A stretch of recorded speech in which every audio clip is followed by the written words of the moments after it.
Good evening, ladies and gentlemen, and welcome to Third Down Thursdays.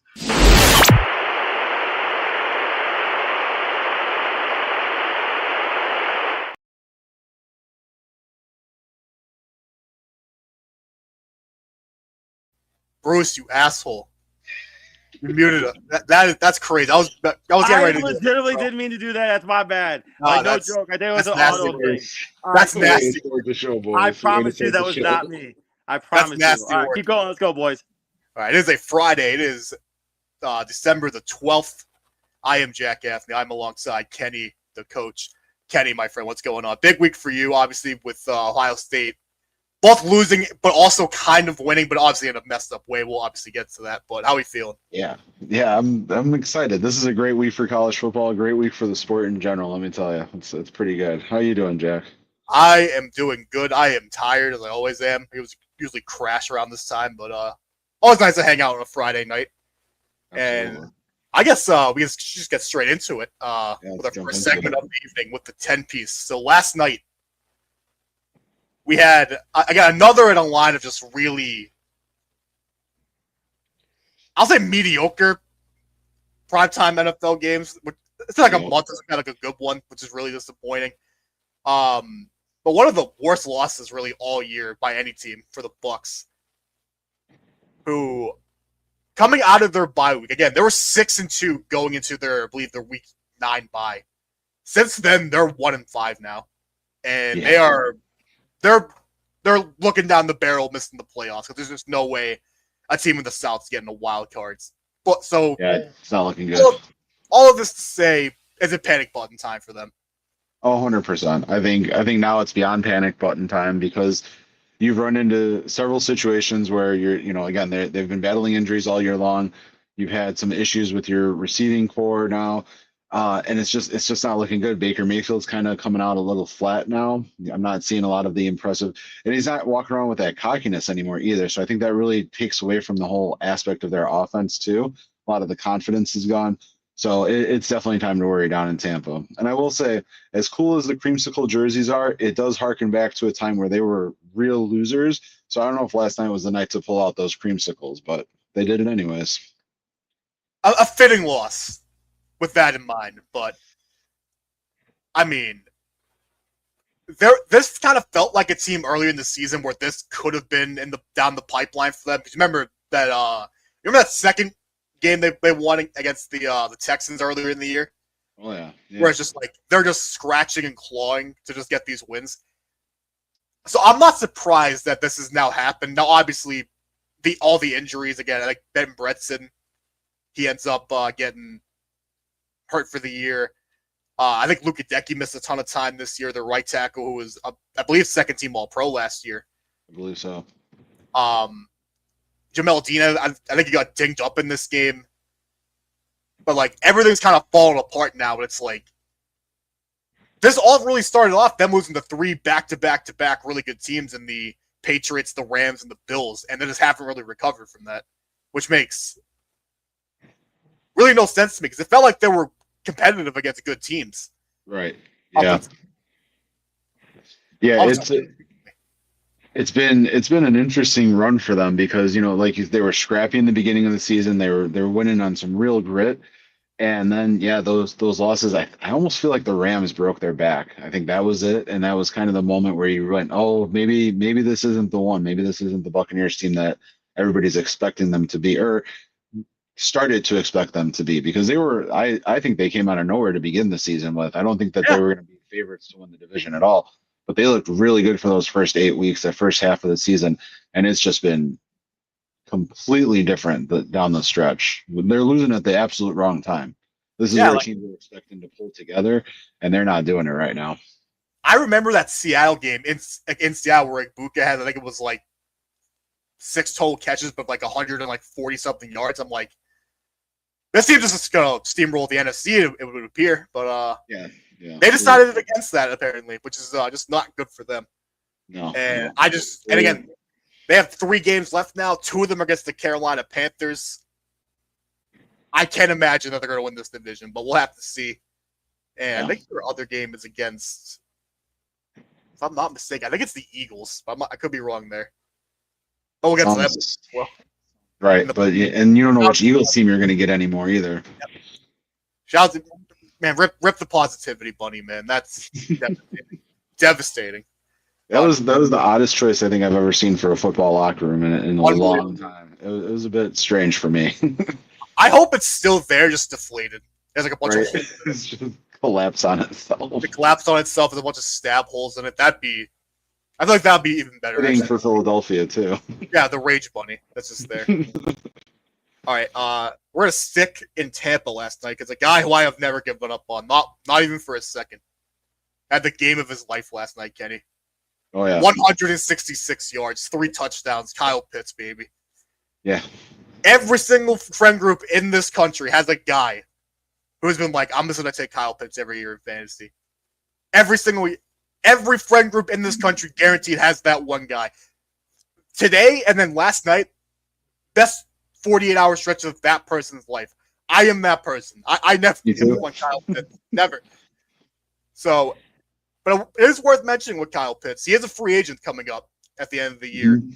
His market value, according to the folks over at Spotrac, is 4 years and a little over $11.5 million a year. Let's just play this hypothetically. If you were a tight end needy team, would you give him a market value multi-year extension? Or not extension, a deal in this case. Man, market deal. See, so that's the tricky part, right? Is that he's always had way more potential than it seems that he's been able to show off.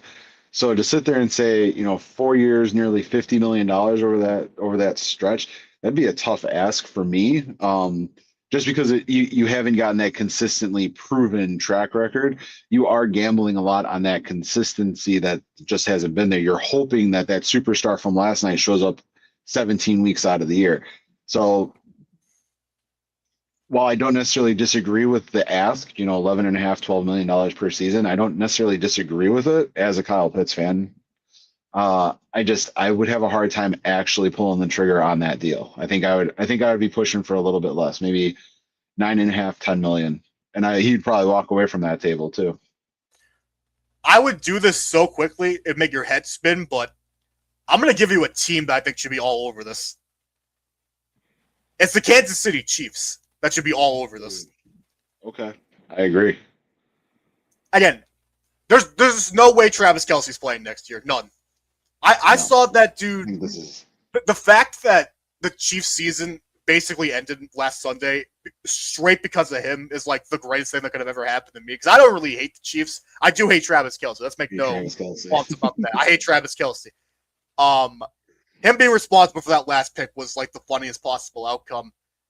And he's just not a good receiver anymore. His entire bag is, I'm going to run 5 yards downfield, try to get one of these curl routes, and then take 5 seconds to turn myself back around and go down at the first sign of contact. That's his entire game at this point. Imagine if Patrick Mahomes had a guy like Kyle Pitts, who can line up as kind of that move tight end, can line up as like a true X receiver. Yeah. Just imagine how much fun Andy Reid would have game planning with that kind of guy in that offense. Yeah, I think that's the perfect team for him. I think that's a very spot on pick for that, and I really agree. I think Travis Kelce, if he's not done this season, he's definitely done after next year. I just don't think he's got a lot left in the tank, and that would make sense then to go after a guy like Pitts. I was kind of thinking, and I don't know how much, after you said Chiefs, I don't know how much I like this anymore. I was kind of thinking Titans, just to give Cam Ward an actual weapon, an easy target for him to get to with a lot of potential upside with that. So I was thinking Titans, but man, when you said Chiefs, that really makes a lot of sense. I can really see that one happening. I'll tell you the funniest option is easily the Steelers. Just got another tight end in that room. Surely the fifth tight end. The fifth tight end. I was going to say 5 tight ends then at that point. Yeah. Oh baby, that's real football to me. Can't do that to Fryman too. Now be so. Could you imagine? For the Steelers, yes. Somehow they trade for Tyler Warren. Tyler Warren's the quarterback. They got Cam Hayward's kid brother at fullback. You just start playing Darnell Washington at tackle. Then you have Freiermuth, Jonnu Smith, and then Kyle Pitts as your 3 main outside guys. I'm telling you, we're working with something here now. That's Steelers football too. That's old school. That's real. That's real football to me. Yep. All All right, so now we're on to a Michigan question. Obviously, I feel like I'm not the right person to obviously go into the very real world, like, serious part of this equation, because obviously this is a legitimately horrible situation all around. But there is also the football element here of Michigan's now in the market for a head coach. So I have a few options here that were all in some betting circles that I saw that would make some sense. So of these four, Kenny, who do you think would make the best head coach for Michigan, as unbiasedly as you can here? Kalen DeBoer, who of course is the head coach right now at Alabama and is the betting favorite, I will let you know. University of Washington head coach Jed Fish. Los Angeles Chargers defensive coordinator and obviously was part of the staff with Jim Harbaugh, Jesse Minter. And the fourth option, this is an interesting one, Arizona State head coach Kenny Gillingham. So, yeah, this has been a great story to follow this past week. But when you look at Kalen DeBoer, it doesn't make any sense because you're at Alabama, right? Which is for many, many people the pinnacle of head coaching spots, right? I think if that domino falls, all of a sudden Lane Kiffin's going to pull a Tennessee again, and he's going to end up in Bama himself. Oh, please, that'd be objectively hilarious. You can't lie. You can't lie. Tell me that would not be hilarious. It'd be great to watch. It would be great parody to watch. But I just think, right? So he has to weigh it out, right? He's in the playoff. He's got a 9-3 football team. But if he goes 9-3 again and doesn't make the playoffs next year, I think DeBoer's out at Alabama. So you have to weigh your options if you're him. But also, it is Alabama. I would ride that train until they told me I have to leave the office. So then you look at a bunch of other guys. You know, I know you're betting favorites, but I've heard guys like John Gruden get thrown out there. I don't think Michigan, that team up north, I don't think they make that splash. I don't think. Bruce, I know you're in the background. Save this VOD. I want you to save him saying Michigan. That's like the first time I've ever heard him say it. It's okay, though, because it's outside of their season. They're done. So technically, as an Ohio State fan, you can say it. It's just frowned upon. But the team up north, those sons of bitches, I don't see John Gruden. I don't see that being the pick. I like it's Minter, right? Is that the Minter, DC? Yeah. He's a former staffer, right? He knows the system. He knows the culture. Exactly. I think he would be the easy lock for the position, especially because in Ann Arbor, they're scrambling now. They have no idea what's going on. They have every idea of what's going on, but I don't think they knew it was going to hit the fan quite like this. You got the portal's going to open up rapidly on these guys. They get 15 days to make moves, and some of these guys are out the door right now. So you need somebody to come in, knows the culture, knows the team aspect, and gets everybody back on track. That's Minter. John Gruden, I think, would make things arguably worse, even though I think he deserves a head coaching spot again. I think he would make it worse for right now in the immediate future. And then everybody else just doesn't really make. I've heard Lincoln Riley get thrown out there. Like, I'm sorry, but I just don't see. No chance. I don't see many current Big Ten head coaches jumping their ship to go to that sinking ship right now. Like, you need somebody from the outside, or at least partially removed from the situation, to come in and kind of right the ship. So I think that's why DeBoer is kind of the odds-on favorite right now, just because he's a Midwest guy, loves all that stuff. But you're at Alabama. It's going to go south of Alabama at some point. So I think at least I can understand it from that slant. Right. And he essentially was the holdover right after Saban left. Nobody really wanted to touch that job except DeBoer. He came in and took it in a heartbeat, which, if you're the Washington head coach, why wouldn't you take that job? But he was the holdover. I think he was always the holdover. I think Alabama really wants a guy like Lane Kiffin in the future. So maybe DeBoer starts that domino chain himself now, but that would be such a bad move, I think, on his part. I think it goes to Minter at the end of the day. I think they need a safe hire. So to me, I'm with you. Minter would be my choice. Dillingham would be really interesting, but I just don't know. If he would want to leave Arizona State right now. I know Sam Levitt's potentially talking about transferring, and they're probably going to lose Jordan Tyson to the draft this year. But yeah, I feel like he has a good thing going out there. Plus, he went there and he started coaching there under. He was a Norvell guy, right? Yeah, I believe so. Yeah. Yeah, it's tough to take a guy away from being in that. He played there, he was a Sun Devil. So it's kind of harder to take somebody away from that position because there is so much passion that lies in that. I just don't see. I saw the guy from Utah actually is stepping down. I don't know if he's stepping down for health reasons or if he's actually getting ready to make that move. Maybe there's already some changes happening, but I'm not sure. I guess he's not retiring, so he's just going to be. All I heard was stepping down, so I'm not sure what the and he's done. I thought he's done a great job at Utah, so it's interesting to see that move. They've been one of the best defensive teams in the nation for the last decade. Yeah, they have been. It's been really fun to watch Utah football over the past decade for sure. All right, so we're sticking with college football for our fourth question. This is a quick one. Any gripes with the 12-team playoff field? So many gripes. I have one and only one. So the only thing that I can say, I guess at the end of the day, I get all of the moves that have happened. Even as I guess there's a few. As an Ohio State fan, I don't think Ohio State should have been 2. I think we should have been 5. To be honest, we didn't win the conference. Yeah, I'm just saying we didn't win the conference.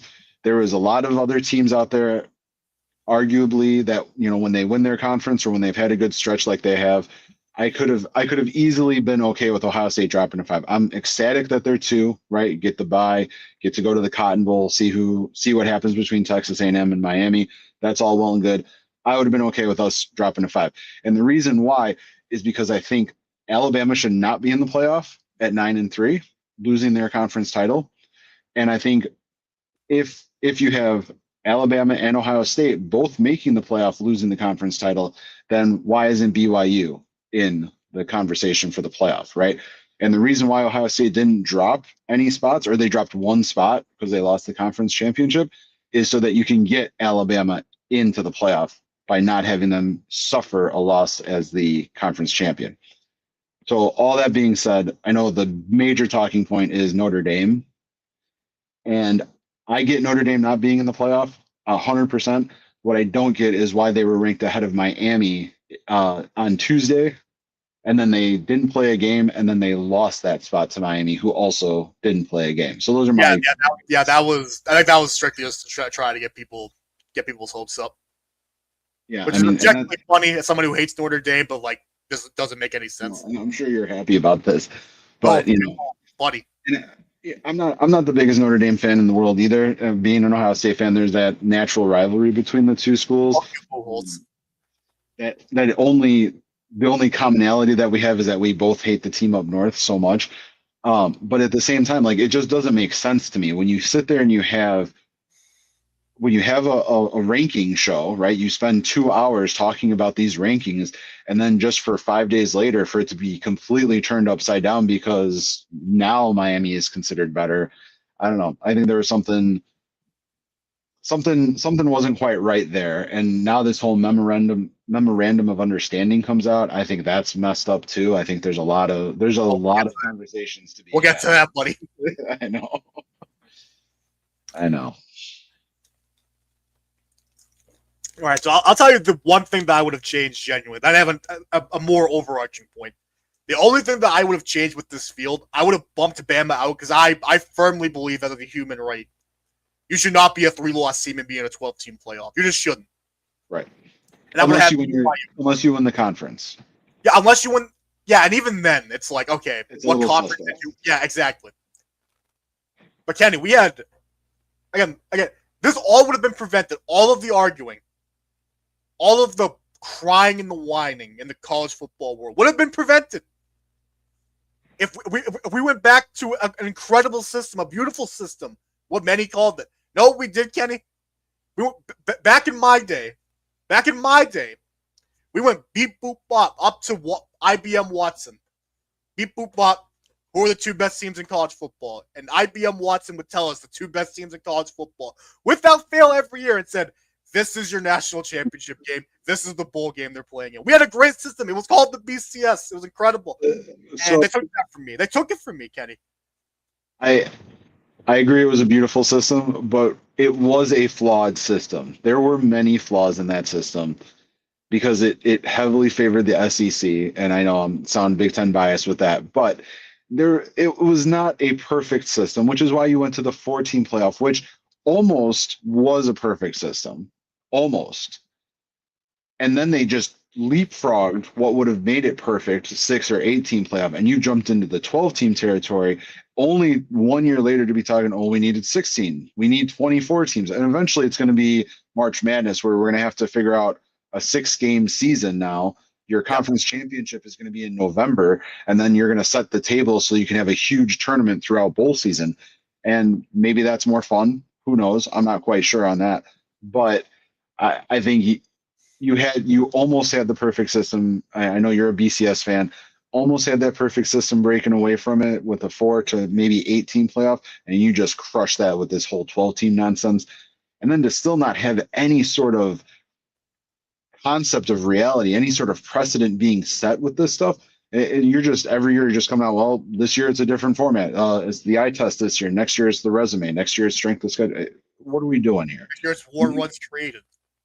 You need to have a strict formula for this, and it's going to be hard to do when you continue to hang on to the concept of bowl games and conference championships and all this other stuff, and you don't have true conferences like the NFL does, which is what you're kind of trying to simulate. You're not going to get there like this.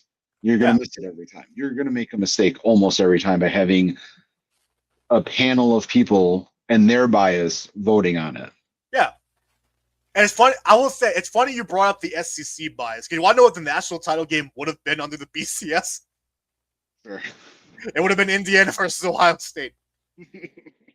So they would have really done see, but that's the other thing too. Like, there was a human component. I know the BCS had a computer element, and it was a heavy computer element at the end, but there was still a human element to it. And I really don't think that they would have gone, okay, this was our conference championship first week of December.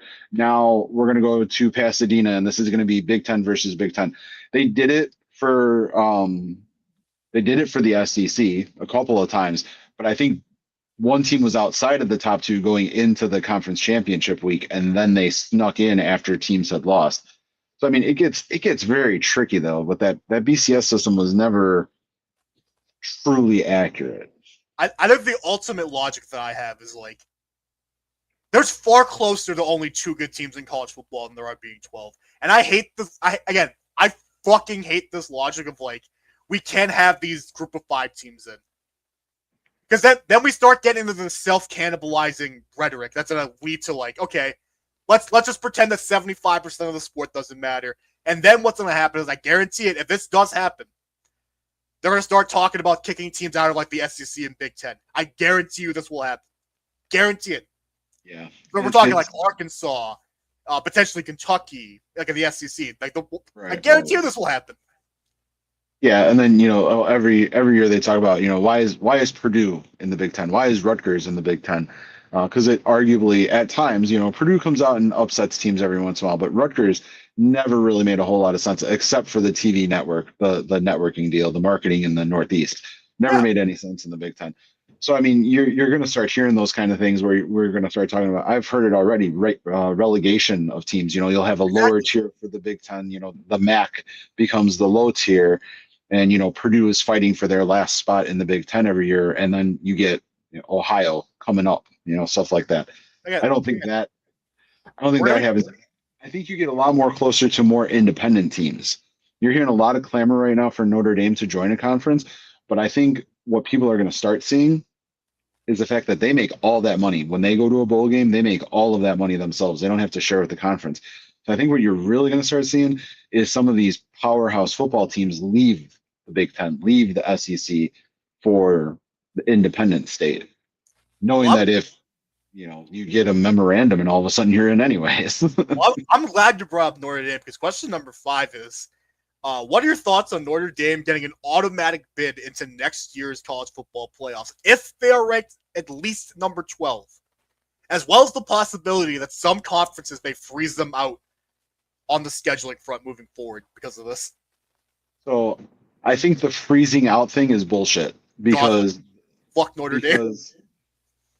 Okay, so you're going to get some teams that are going to say, we're not going to play Notre Dame, but you know how many other teams are going to step into that role and say, yeah, we'll play you, because Notre Dame's either going to pay out a huge sum of money for you to go to South Bend every week or every year. And then on the flip side of that, you have all of your traditional matchups still that are every year or every other year, Notre Dame can reschedule everything and anything that they want. So if they want to play Stanford and USC every single year, now they split, right? It's every other year between those two teams. And I think it's the same next year, I'm pretty sure. I think they play both of them to close out next year. Okay, so that maybe there are some years where they are playing them in the same season, but there have been years where it's every other year.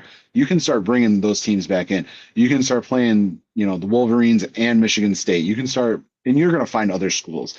Notre Dame, Ohio State. That gets a little trickier because neither team really wants to butt heads like that. But you'll probably start to see that if these other teams start to freeze them out.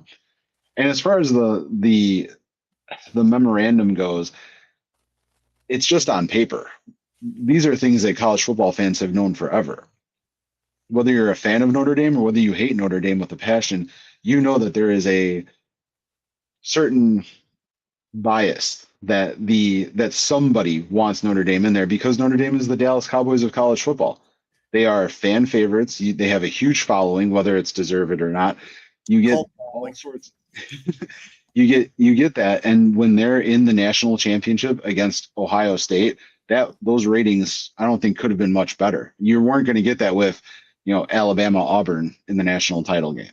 Well, I'm glad you brought up TV ratings, Kenny. Actually, because I believe it was Front Office Sports who came out with this over the week. You want to know how many times Notre Dame appears in the top 20 most viewed college football games of the year to this point? How many? Once. You want to know how many times? You want to know how many times that was the case after week 1 against Miami? Zero. Yeah. Zero. They are not a fucking TV draw. You are not a big deal anymore. 90% of America fucking hates you. You are not God's gift to college football. I hope this blows up. This whole thing blows up in their fucking face. Genuinely. But the same thing can be said true of the Dallas Cowboys. They are not America's team anymore. When they were in the 90s, when I was a kid, everybody, you turned on that, you knew 3:30 Central, you knew you were going to watch the Cowboys versus whoever, right? Yeah, but at least the Cowboys can get ratings. They're not good. But you just laugh. Notre Dame acts like they're above like half the sport. Fuck Notre Dame. I agree. They get a lot of clout, or they feel they get a lot of clout when they haven't deserved it in a little bit. But they do like the Shamrock series shit. Like, fuck off. Like that I don't know why, but that infuriates me. The Shamrock series, where they just travel around, they act like they're the home team in other people's hometowns. Like, bro. At least they were all white when they went to Las Vegas when they played at the Allegiant Stadium. But yes, I understand what you're saying. I understand. But see, then you talk to people in the Midwest, and there still is a lot of love for Notre Dame. There's a lot, especially Chicago doesn't really have a college football team, right? Northwestern, sure. But most of the fans growing up that I grew up with, they grew up Notre Dame either lovers or haters. You either love that school or you hate that school. And there's plenty. They're cult. Cults are polarizing. Not as bad as Texas A&M's cult, but yes, there's a certain degree to it. At this point, I'm not so sure. I'm not so sure. At least Texas A&M gave me Johnny Manziel for those like 2 or 3 years, at the very least. True. Let's see. I hated Manziel, so I'm more okay with Notre Dame's cult status. I really wish I could pivot to a Jeff Ortepny commercial right now, but we can't do that because I'm pretty sure Bruce is not here. That would have been a perfect time to do it. We're going no ads today. No ads. Jeff Ortepny has betrayed us. Question number 6. What's the best way the Chiefs could kick off a roster rebuild or a retooling? So I was thinking about this question earlier, and then after you said Kyle Pitts, I kind of think that might be the move. That might be your move to get everything going. Other than that, I think you need to retool the defensive line. The defensive line seems like it's aging based on what I've seen about it. And then, make sure to give Mahomes a little bit more action, a little bit more weapons on at running back. You got to get some more speed down there. You got to get some more consistent running backs. Because, from whenever I watch a Chiefs game, it's not really running up the middle. It's a lot of swing passes and it's a lot of flats.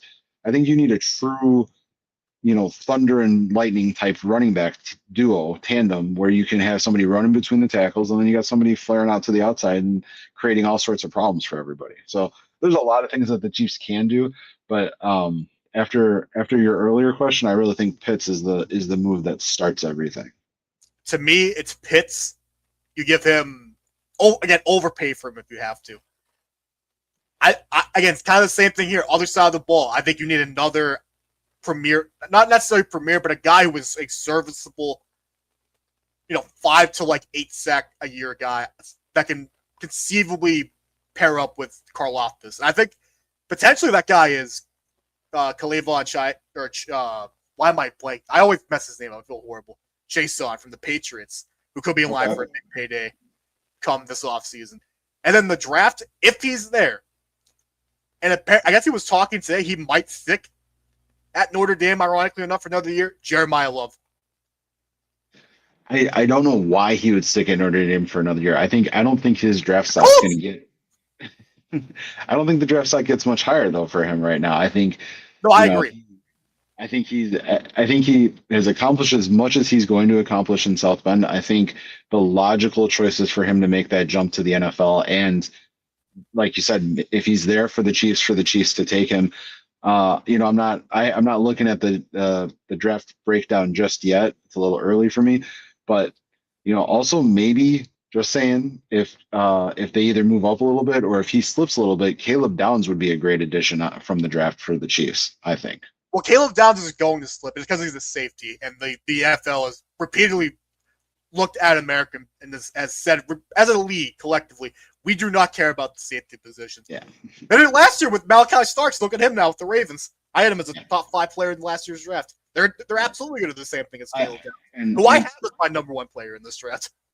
Right. I was going to say he's it, and I know there's bias on my side, but he's at least the number 1 non-quarterback for me in this draft. And I don't think that there's a quarterback that's better than him. I personally would see Caleb Downs going number 1 overall, but I think you and I are from a different type of fabric on that one. I think you're right. I think the league looks down on safeties, much like they used to look down on, they waffle back and forth on looking down on running backs. But I definitely think safeties don't get enough love. But Caleb Downs is everything and then some that a team needs. And I think it'd be perfect for the Chiefs as much as I would hate it. Oh, it'd be disgusting. They get back there for kick returns. Oh, it'd be disgusting. It'd be terrible. Question number 7. I unfortunately did not get the full quote on this, but I did hear about this press conference that Joe Burrow had. And it was just it was depressing. Yeah. It was talking about if this isn't fun anymore, I don't really know what my future is and stuff like that. That was the vibe, essentially. I don't think he said that word for word. That was more or less the vibe. If you're a Bengals fan, how concerned are you right now? After hearing that? You have to be very concerned because this is everything that you don't want to hear. Your superstar quarterback who's been banged up year after year because your organization doesn't pay for offensive linemen. They only pay for wide receivers and the quarterback. So you're not winning games. So you're already not winning. Now you've got a quarterback who's saying this isn't fun anymore. So 2 things immediately jump into your mind. Is he leaving or is he pulling an Andrew Luck and retiring? Either way, he's gone from the organization. And then there goes any hopes that you have of being a superstar team, a Super Bowl contending team. It's arguable to me that Joe Burrow is one of the best quarterbacks in the league. I have him as top 4 in my head. And if he would win a Super Bowl ring, I'd probably put him up at number 1, to be honest with you. I think it's very concerning. If you're a Cincinnati Bengals fan, you have to be worried that Joe Burrow is going to leave your organization very soon. I'd say within 2 seasons. It's how could you blame him at this point? I don't know. He gets hurt every year. Again, they have to run into the Chiefs every year. They don't draft well. The owner's a cheapskate. How could you blame him? They don't hit the free agent market well at all, in my opinion. I mean, they get a couple hits here and there, but they're not. No, the Bengals they're a troubling organization, and that's why I was actually surprised. I think it was last year or 2 years ago. They were talking about moving the Bengals out of Cincinnati, and there were actually thoughts of them coming to Chicago, which I thought would have been very interesting to see.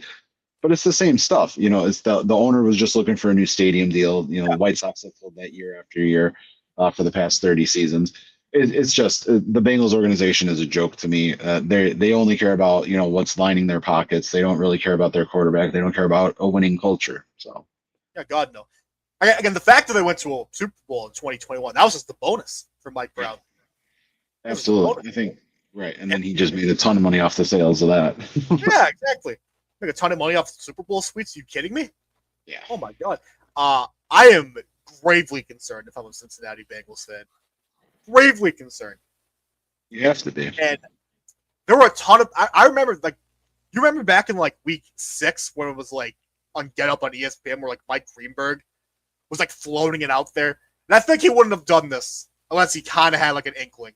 Because they did this, and I will say this: they did this with Tom Brady the year he left New England on ESPN a lot, where it's like they knew, but they didn't want to like overtly tell. Right. They were talking about how like there's a ton of people that like Mike Greenberg was like, there's a ton of people that I know that want him with the Jets. And I feel like that was subliminal. He did that for a reason. Yeah. Yeah, it's funny how they do that. You know, there's a lot of little hints at things like that, but clearly they know something's going on behind. Why did they do that? Right. Why did the Utah Jazz make this trade? What's going on in Utah? I didn't see that one. Oh no, yeah, that was the Singley Donovan Mitchell trade. That was really funny. Yeah. It's interesting times in the NFL for sure. I think Joe Burrow's. I don't think he's long for a Bengals jersey too much more in his career, and it might be him retiring. Okay, I'm glad you said interesting times. Again, you're doing great with the segues tonight. Right, you're welcome, buddy. Philip Rivers, 39 years old, hasn't played a snap in the NFL in 5 years, 5 American years. Is back, baby. He's back with the team he last played with, the Colts, because unfortunately, Daniel Jones Achilles tear. I saw that in real time. I'm like, there's no way that this happened. Did you see that at all on Red Zone, like live as it happened? No, I didn't see it live, but I was worried. I was worried because they were talking. He had a fractured. His leg was fractured. Yeah, his left leg, and he tore his Achilles in his right leg.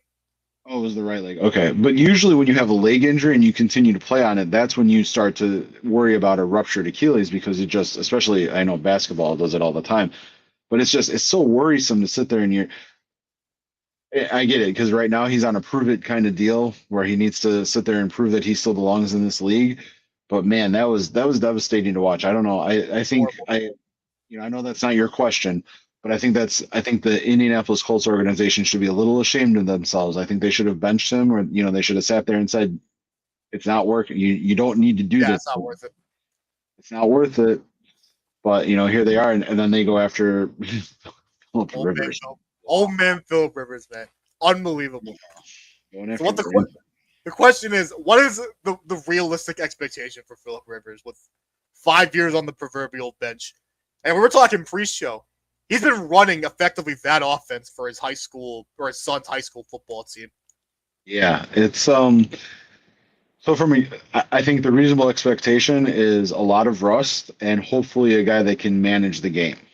I don't think you're going out there expecting him to be completely dynamic. I think you're hoping that he can sit there and function, get some of that rust off, and pray that they aren't running a blitz right up the middle every single play on you because he's gonna get sacked on Sunday and they're gonna come after him. You have to guarantee that at that point. So the Colts offensive line, the Colts offensive line better be putting in the work this week to be ready to block for him. But yeah, hopefully he manages the game and hopefully they do well. Otherwise, it's going to be a big embarrassment on all sides, on all accounts. I get the sense that there's a legitimate chance that we look at this like 5 weeks from now and be like, what the fuck were they thinking? Right. But on the other hand, he has a good offensive line. He has a guy at running back who was an MVP consideration up until like the last couple weeks. And he had some pretty good pass catchers. You got Alec Pierce, you got Michael Pittman Jr. I wouldn't be so quick to be like, this is going to be an abject failure. I think it's not going to be great. But again, like you said, if he can just manage situations for that offense, I think it'll be fun. Yeah. And I think that's exactly what you have to be thinking as a Colts fan, as the Colts organization, is that you are hoping that he can hold on to things, hope that he doesn't have too much rust and that he can manage the game for you. Because if you're going to expect him to go out there and start slinging 300, 400-yard games and, being a superstar quarterback, everybody's passes a game, not a chance. You're not going to do that. You're going to have to rely on the running back. You're going to have to rely on short, choppy passes. And you're lucky that he does run a version of that offense for his son's high school team, because then at least he knows. Well, he was always a smart quarterback, so he knows the terminology of any offense he gets installed with. But yeah, you're in a good position, at least from that perspective. He knows the stuff on the back burner, so to speak. Exactly. It's like all they really need out of him, 4 or 5 big throws a game. Like key big throws. If he can give him that, he'll be fine. I'm not super worried about it. But again, 5 years off the couch, man, that's hilarious. No. Objectively hilarious. And it doesn't have to be a 40-yard throw. It could be a 3rd and 8 and he gets a 20-yard pass. You know what I mean? Like he needs to manage the game when it needs to be managed, and he needs to make a couple big plays. And big is a relative term because it could just be momentum. That's all you're looking for, some momentum. The biggest play he might need to make is like a 3rd and 8. Right. And if he can do that and accomplish that, then I think even if the Colts lose, they've won. They understand the system. They understand what they've got going on in their future, in their immediate future. So exactly. It almost, we'll see how it plays out, but it almost reeks of the Jeff Saturday move, right? When they hired Jeff Saturday as their interim coach, who's, to my knowledge, had never coached a football game before in his life, but he is a very smart. Would he beat Chuck? Right. I mean, it reeks of that. I don't want to say desperation, but almost of that aura of desperation, and we'll see how it plays out. I respect Phillip Rivers, but I don't know if this was the right move coming off the bench after 5 seasons. Just unbelievable.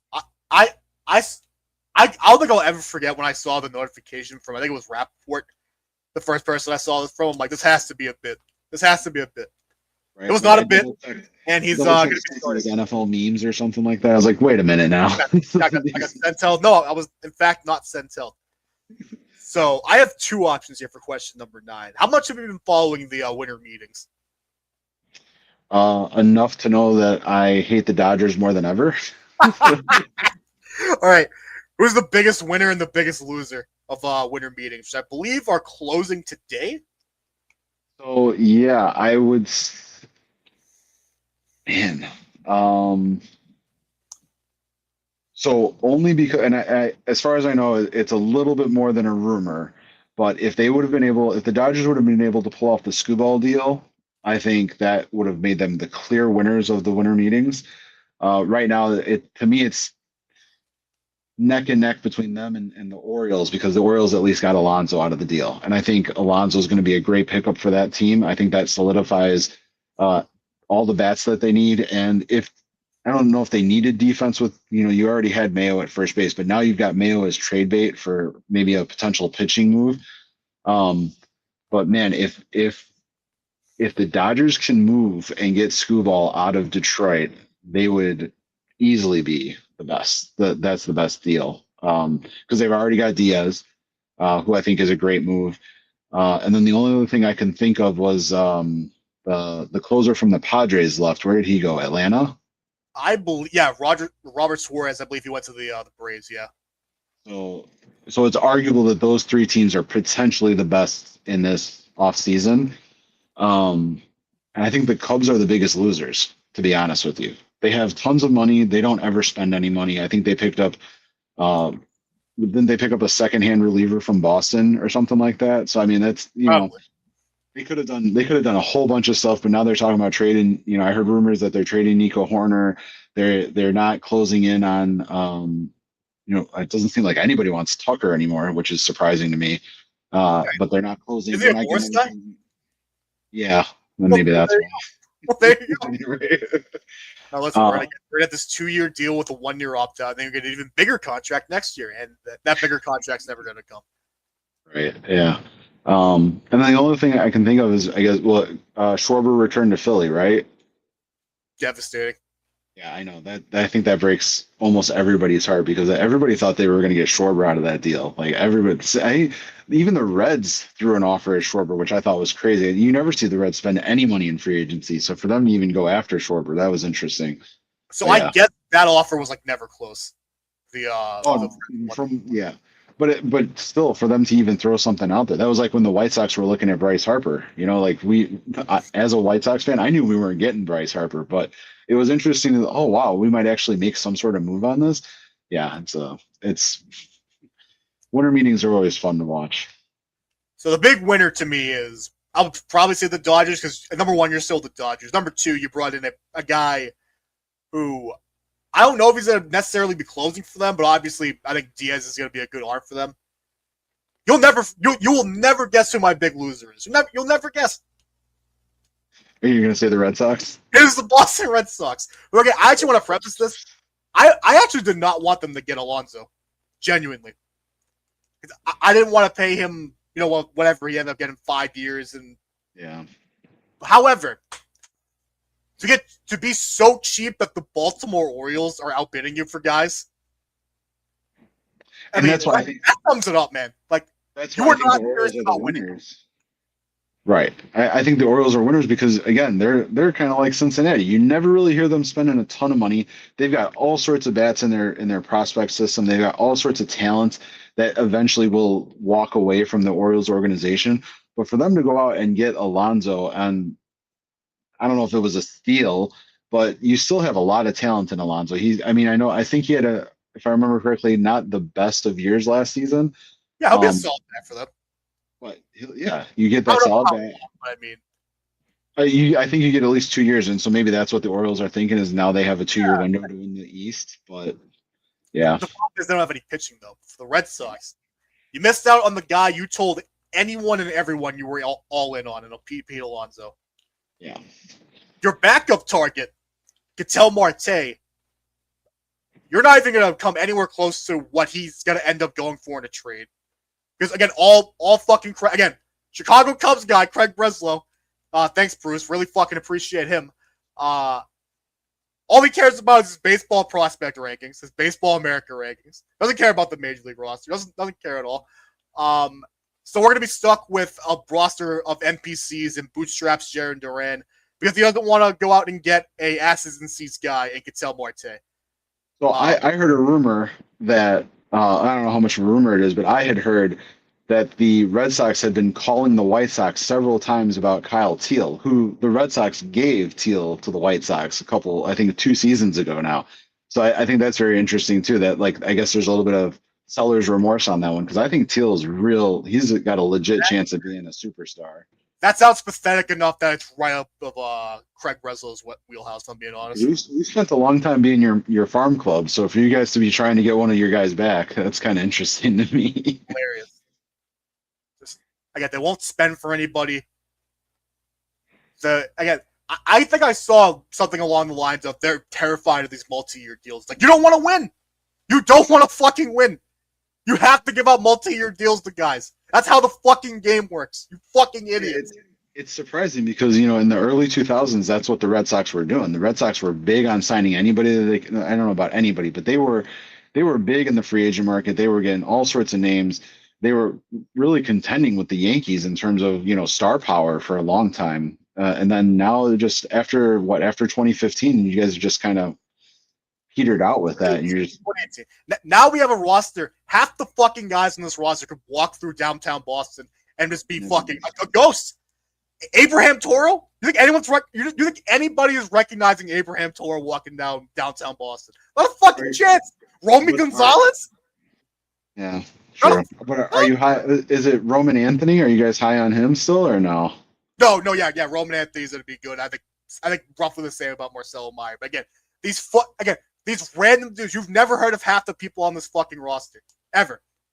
Roman Gonzalez, Abraham Toro, Nate Eaton. These dudes never existed, Kenny. I'm telling you. Every single person I'm about to name, not a real person. Jacob Wilson, reliever, not a chance. They're big again, and the guy that they basically tore half their roster apart for, and by that I mean Devers, to get in Bregman, might not even be on the fucking roster next year. What the fuck are we doing? It's tough times to be a Red Sox fan, that's for sure. That's tough. I fucking believe. I guess Red Sox fans ran the radio play-by-play guy off of Twitter. Oh, really? Yep. Yeah, so things are going great for us right now. That's an accomplishment. That's but that's what the White Sox fans have been doing since '07, really. I mean, we had such high hopes after the World Series in '05. We were doing pretty good in '06, and all of a sudden '07, '08, and it's just we can't find our way out of the bottom of the cellar. Like, it's just ridiculous. And that 20 that for us was when Fenway Sports Group bought Liverpool.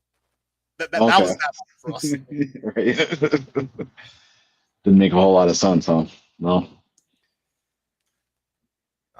Great season they're having, by the way, John Henry. Last time I checked. Our last question. This is I don't know if you're going to have an answer for this, but I thought this was appropriate. He is retiring tomorrow night. John Cena having his final ever professional wrestling contest in Washington, D.C. God forbid. He could have had his last match in Boston, but no, God forbid. Against Gunther, ex-world champion. Any John Cena memories, moments, anything of the like? I know you're around kids. I know you definitely have had kids that are John Cena fans. Oh yeah. I mean, it's been a few years. So I'll say the one thing that I found very interesting was the rivalry he had with The Rock. So he called The Rock a part-time superstar, made fun of him for having the writing on his hand and stuff like that. I think that was the team Godly. Because the ability to stand up to The Rock and say things like that, even whether it was scripted or whatever, however you want to. No, that was legit. Right, and then years later to hear him kind of talk about I took advantage of the situation, or he was saying that he understands now how The Rock is, why he is the way he is. So I think for me that was because I grew up a Rock fan. It was Rock and Stone Cold for me growing up. I was the Attitude Era. So to see somebody stand up like that and to actually kind of shut him up, nobody shuts The Rock up. Nobody's ever been able to quiet him down.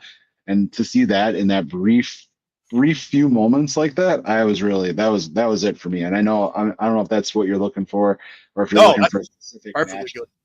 But that's kind of what struck out to me was what he was able to do with that. So my only real story I have, we're closing. This was almost 20 years ago. I'm fucking really old, folks. This was 2007, the night after SummerSlam. The only time I've ever seen him live. It was against Booker T in what was his final ever match as a full-time WWE wrestler. And this just so happened to be the night that his dad was front row the entire show.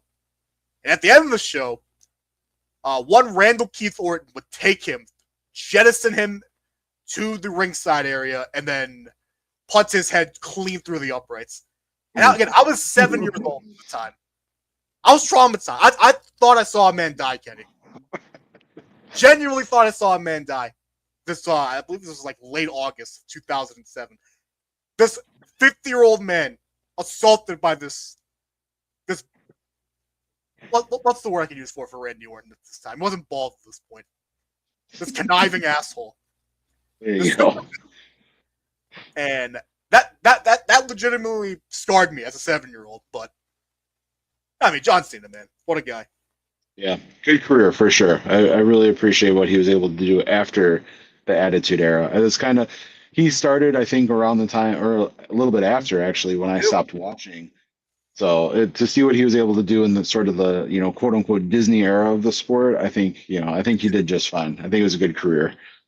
Well, it's Disney era now because they're on ESPN for pay-per-views. So I mean, but I'm sure that match tomorrow night with Gunther will be good, and that's gonna do it for the 10-piece, which took all of 55 minutes this week. That was the whole show.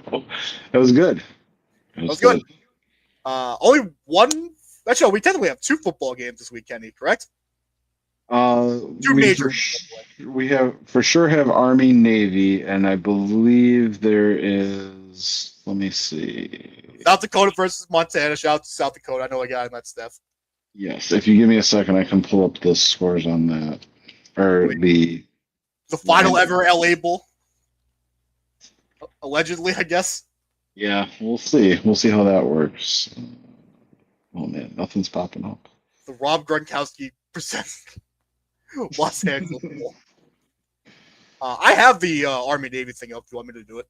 Yeah. Why don't you do it then? Because I had it up, but I had that as the only one up. I didn't see the I forgot about the. No, you're good. You are good. So we have the Celebration Bowl this week. We got Army Navy. We got Boise State and Washington, and then a few separate FCS or not championship games, but playoff games. You want to start with Army Navy, I guess? Yeah, because that really should be the only game played this week. To be honest, I don't disagree. I don't understand why there's a bowl game this week. Obviously, the FCS, you can't really do anything about that. But right. 9-2 Navy, 6.5-point favorite against 6-5 Army. This game is taking place at M&T Bank Stadium in Baltimore. Where I'm from, Quincy, Massachusetts, is historically a Navy town, so I think my loyalties lie here. I'm going Navy. Yeah. So my grandfather, 82nd Airborne. So typically I go Army. But man, Navy looks really good this season. 9-2 is impressive for the military academy schools. Very. So I'm gonna go Navy on this one. I think both teams run a triple option. Army's tried to shy away from that in recent seasons, and it's been a little disappointing. Yeah, they're trying to throw in these passing games, and it really looks like teams in the 50s trying to figure out the forward pass. So give me Navy's triple option over Army's triple option. I think they handle business this week. Yeah, I feel like I've for most of my life it's been. I know there was a few years recently where Army has won, but I feel like for the most of my life it's just been Navy, which is great. Navy's been pretty dominant in the rivalry, and it does go back and forth a couple seasons. But I think there was it 5 or 6 years in a row for Navy, almost a decade ago. So it's been leaning heavily towards Navy. I think they have a better coach too, to be honest. Yeah, I agree there. LA Bowl.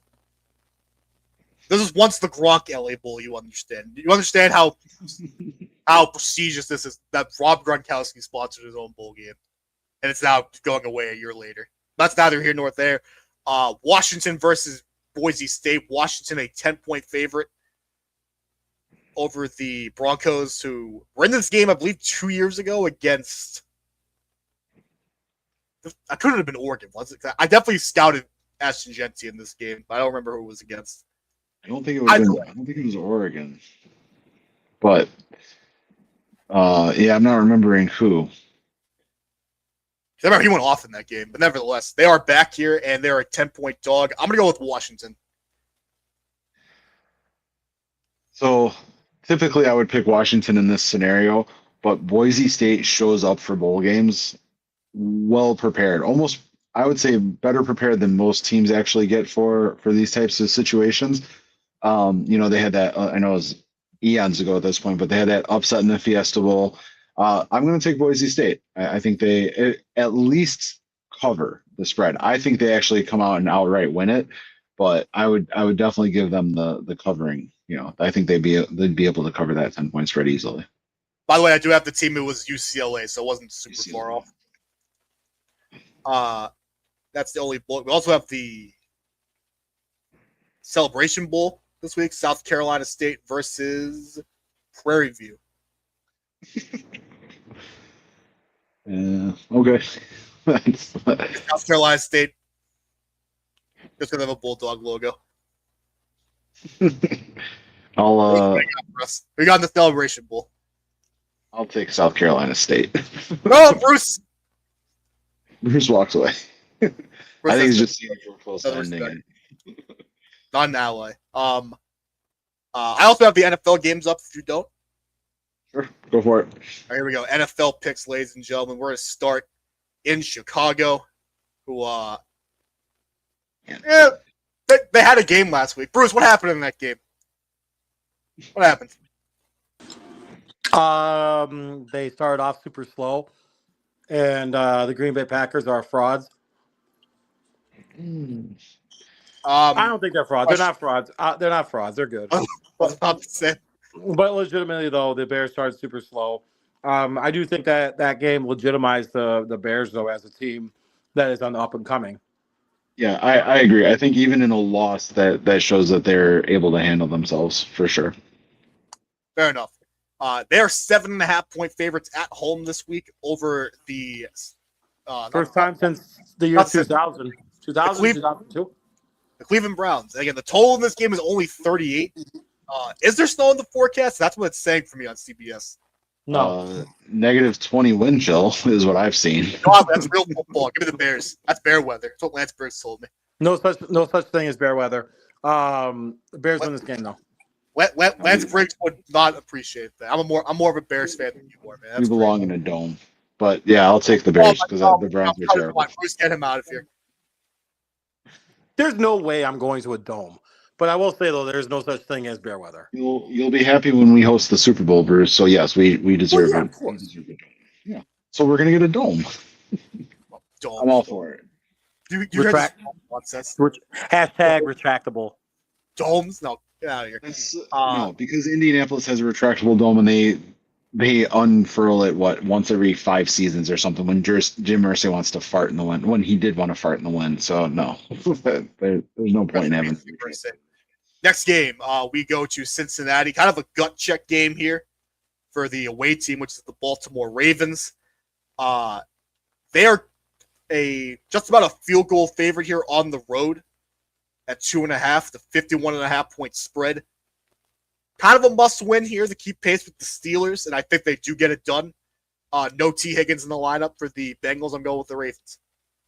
Yeah, give me the Ravens as a flight favorite. 2 banged up quarterbacks, two seasons that have really gone in the opposite direction of what you would have thought, but still both are potential contenders at this point.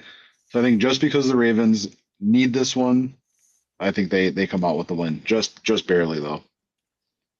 Now this is a massacre. This is a massacre that's to be on live national television on Fox, the Fox network. You understand?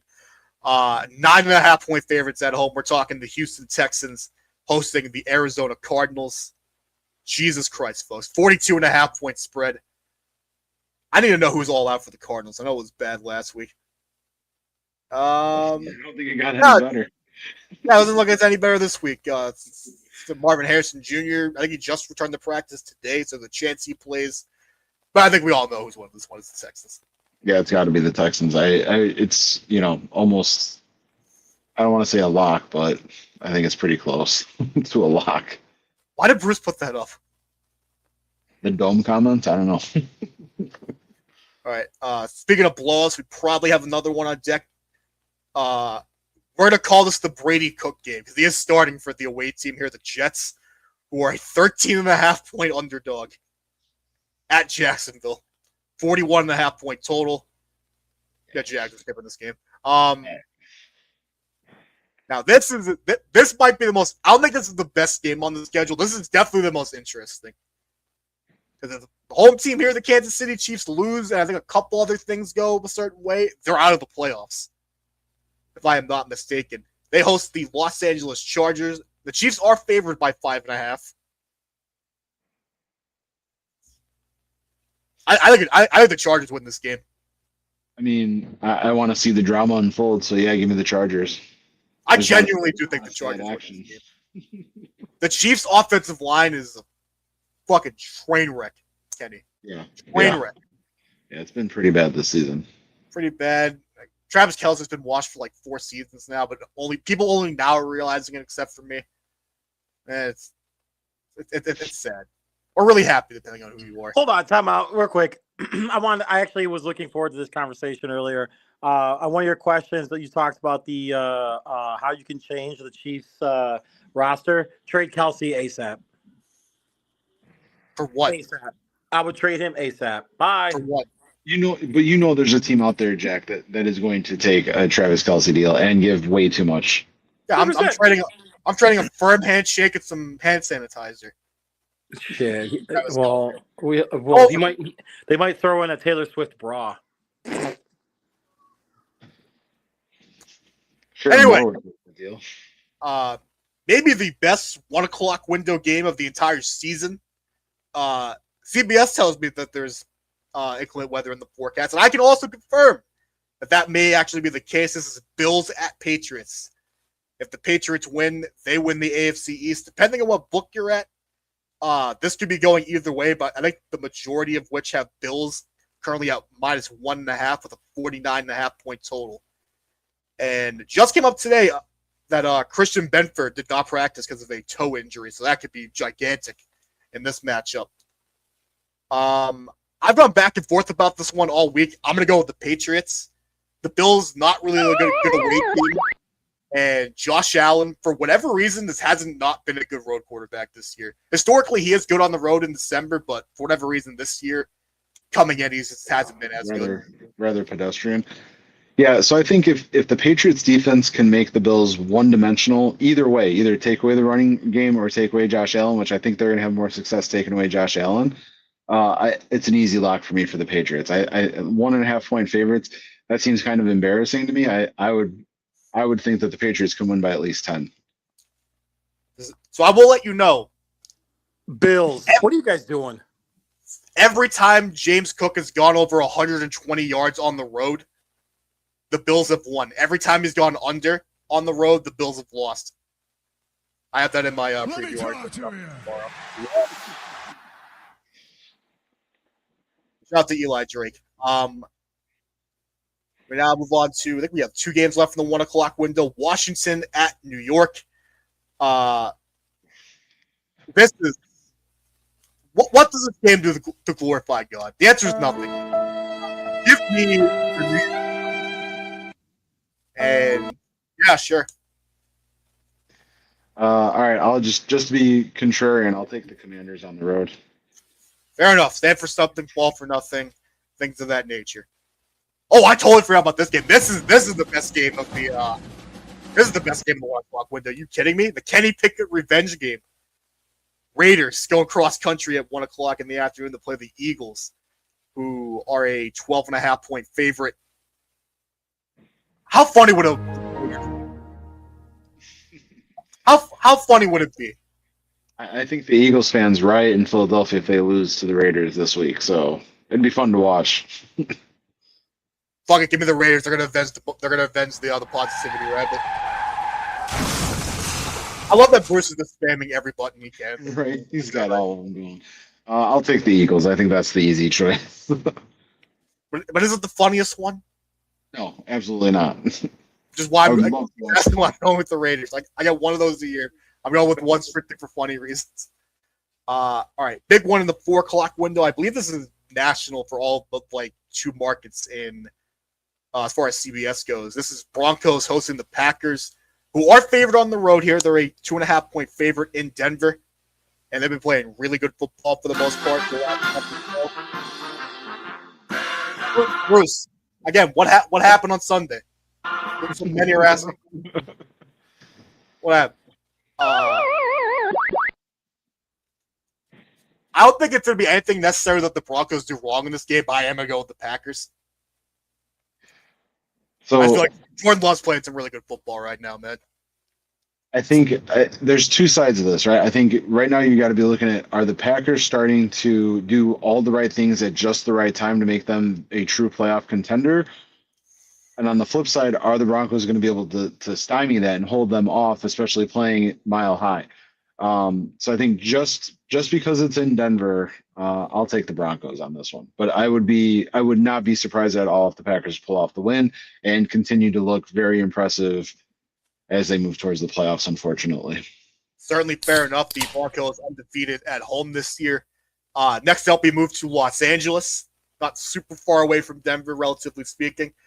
This is the Lions taking on the Rams. The Rams are surprisingly a 6 point favorite. That feels a little higher than I would have expected. Obviously, there's a ton of defensive injuries now for the Lions. Kirby Joseph just had a hiccup in his recovery. Brian Branch is out for the year. I don't know. I'm going to go with the Lions in this one. I have a really weird feeling they're going to use it as a rally with a ton of banged up bodies against a really good Rams team. So I kind of see this. I kind of see this as the Lions are able to win on Sunday, but then if they meet in the NFC Championship or if they meet in the playoffs, it's going to be the Rams. So the Lions win the battle. The Rams are going to end up winning that war. So give me the Lions.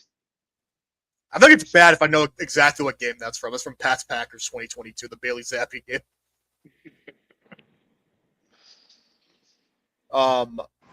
Speaking of slop, we got. Oh, shut up. Carolina Panthers, who now have an opportunity to take the reins of the NFC South, they're going to the Saints in the Superdome. Panthers are favored 2.5. I think we're both gonna be on the same page here. The Panthers. Oh yeah. Never trust a team that can't match their own gold. So yeah, give me the Panthers. AFC South champions right there, baby. Let's go Panthers. Bruce, with the problem with that. Bruce, get back in here. The problem what you just said. I don't know if he's coming back. He definitely knows. He definitely knows. NFC South, my bad. There you go. 3 more games to go. Tennessee at San Fran. San Fran. Let's move on. Yep. Not even questioning that one. Now, this is a fascinating game for Phil Rivers to come back to. At Seattle. Despite the fact that Phil Rivers is playing in this game, the Seahawks are a 13.5 point favorite. 13.5 point favorite against a quarterback who hasn't played in 5 years. That feels a bit high. Maybe he hasn't played in 10 years, maybe. But 5? I don't know. Give me the Seahawks. Yeah, this will be a blowout. Yeah. At Seattle, that defense is going to be chomping at the bit. And I like the Colts offensive line, don't get me wrong, but yeah, Philip Rivers is in for a day. Yeah, Seahawks has some dogs on defense. Gaffney scouting legend Nick Monroe that we had last week. And now we move to what can only be described as one of the Sunday Night Football games of the year. The 5-8 Minnesota Vikings travel up or down in this case to Dallas to play the Cowboys, who are a 5.5 point favorite against 9 in the boys. Cowboys. Yep. I mean, I don't trust the Vikings, so give me the Cowboys, unfortunately. And I don't want to ever pick the Cowboys either, just so we're clear. Listen, these are the choices you got to make. You got to stand for something. You pick a tie. Nope, because the ties are the worst thing in football, so no. Now, this is. I feel like I've seen like 5 different versions of the game that's going to happen on Monday in my lifetime. This is Dolphins at Steelers. Steelers are a 3-point favorite over a Dolphins team very quietly. I think we may have touched on this a couple times in the last few weeks. They are 5-1 in their last 6 games. Playoffs? Don't talk about playoffs. As crazy as that sounds, Playoffs? the Miami Dolphins, who were having closed-door player-only meetings back in like week 2, Yep. 5-1 in their last 6. Their only losses to the Ravens. I think they make it 6-1. I think they win this game. This feels like the quintessential vintage. The Steelers look past their opponent. Don't try for 3 quarters. Give me the Miami Dolphins. No, I see everything you're saying, Jack, and I don't disagree with anything that you're saying, but it's hard for me to go against the Steelers when it's the Dolphins, so I'll still take it. Oh, fair enough. Fair enough. Bruce, hop back in here, Bruce. Maybe. There he is. It's tough for me to jump in as fast when I'm on my phone. What's up? Coward. No, any parting thoughts? Well, thank you guys again for covering me tonight.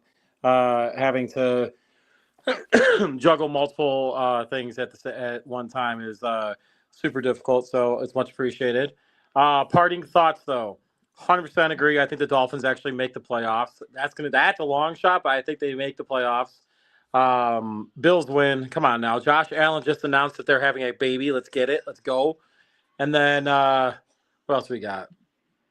I don't know. I think the Bears cover.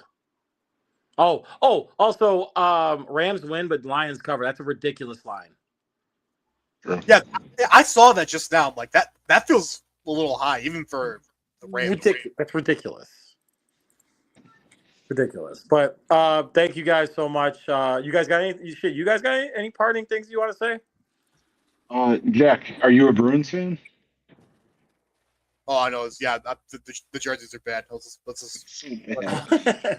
was really looking forward to it, man. The claw marks though, that's kind of cool, but everything else is a miss on that. The whole matchup is a miss. I don't know why. Horrible. Tampa's look ugly. I don't know why they're playing in Tampa. It doesn't make any sense to me. But oh well. Actually, you know what? Real quick, one last thing, guys. Speaking of Tampa and jerseys, the Buccaneers are not allowed to lose when they are rocking the creamsicles against. I know. If traditionally back in the day they would wear those, and they would always They get their started asses 0-26. They have I the know, worst. I know, but In essence, that was the perfect game to wear those jerseys. I cannot tell you how much I love those jerseys, though. But that matchup was sick. The old school Falcons black with red lids versus the creamsicles. Dude, it was great. Unbelievable. I don't need color rush. I need more of that. I need more historical color on color Well matchups. said. I think that's perfect. Well said. Well said. All right, boys. Well, again, thank you guys so much. Jack, keep going with those Patriots, dog. Yeah, all right, boys. I'll be down there on the sidelines stealing some signals. We go. I think it's one of those times that we get to see the best commercial in podcast history.